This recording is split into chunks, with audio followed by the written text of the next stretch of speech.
लखनऊ सिंचाई राजस्व अधिकारी संघ की आंदोलन हेतु बैठक ड्राइंग संवर्ग के संगठन कार्यालय में संपन्न हुई।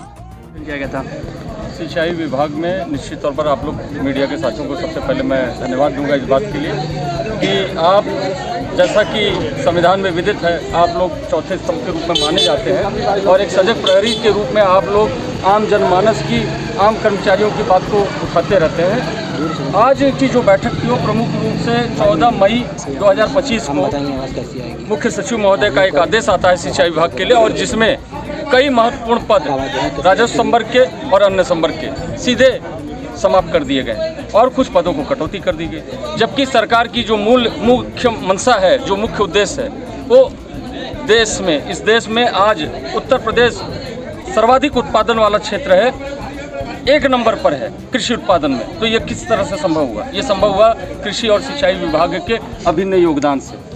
ऐसे में जब कृषकों को एक बड़ा लाभ मिलने जा रहा है, कई सारी परियोजनाएं प्रचलित हैं जो निर्माणाधीन है और कई सारी परियोजनाएं फाइनलाइजेशन पे,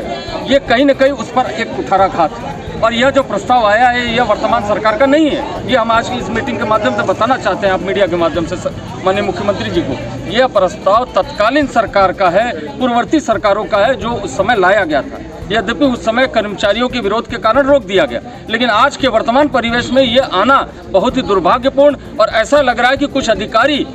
घृणित मानसिकता से, दूषित मानसिकता से सरकार की छवि धूमिल करने के लिए इस तरह का प्रयास कर रहे हैं, जिसके क्रम में आज उत्तर प्रदेश के सभी मान्यता प्राप्त संघ, विशेषकर हमारे साथ भाई सुनील कुमार जी हैं जो कि प्रमुख अभियंता अनुसचिवीय अधिष्ठान कैडर के जो है प्रदेश अध्यक्ष हैं, आपकी अगुवाई में, आपके सहयोग से एक बहुत महत्वपूर्ण बैठक आहूत की गई, जिसमें एक संघर्ष समिति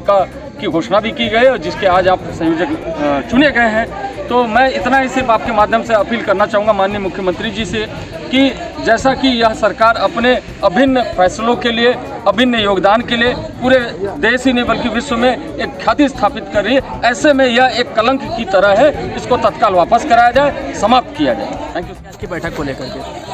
आज सिंचाई विभाग के जितने मान्यता प्राप्त संगठन हैं 17 के 17 संगठन एकजुट होकर, और ये जो 14 मई को शासन से एक शासनादेश जारी हुआ है, ये किसान विरोधी और लोकप्रिय मुख्यमंत्री जी को बदनाम करने की साजिश के रूप में ये जारी किया गया है। पिछले सरकार के निर्णय को आज इस सरकार में लागू करके हमारे माननीय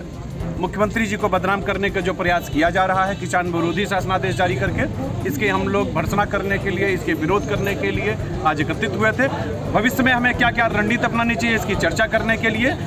सोमवार को हम लोग पूरे प्रदेश में काला फीता बांधकर समस्त कर्मचारी अधिकारी इसका विरोध करेंगे। इसके आज हम लोगों ने निर्णय लिया हुआ है और अगर अधिकारी जब भी नहीं माने और हमारे लोकप्रिय मुख्यमंत्री जिनका कहना है कि जितने रिक्त पद हैं उनको तत्काल उन पर भर्ती किया जाए, आज भी मुख्य सचिव के यहाँ से एक पत्र जारी हुआ है। कुलदीप रस्तोगी जी विशेष सचिव, उनकी अध्यक्षता में एक बैठक होगी 22 तारीख को, जिसमें जितने रिक्त पद हैं उन पर सब पे भर्ती क्यों नहीं की गई है, अभी तक की उनका अध्याचन क्यों नहीं प्रदर्शित किया गया है, उस पर चर्चा है। माननीय मुख्यमंत्री जी एक रिक्त पद पे भर्ती करने की इच्छा शक्ति रखते हैं और हमारे अधिकारी जो रिक्त पद हैं उनको समाप्त करने का दुष्चक्र रख रहे हैं। इसके विरोध में हम लोग आज एकजुट हुए हैं और ये जो सरकार का जो अधिकारियों का जो फैसला है,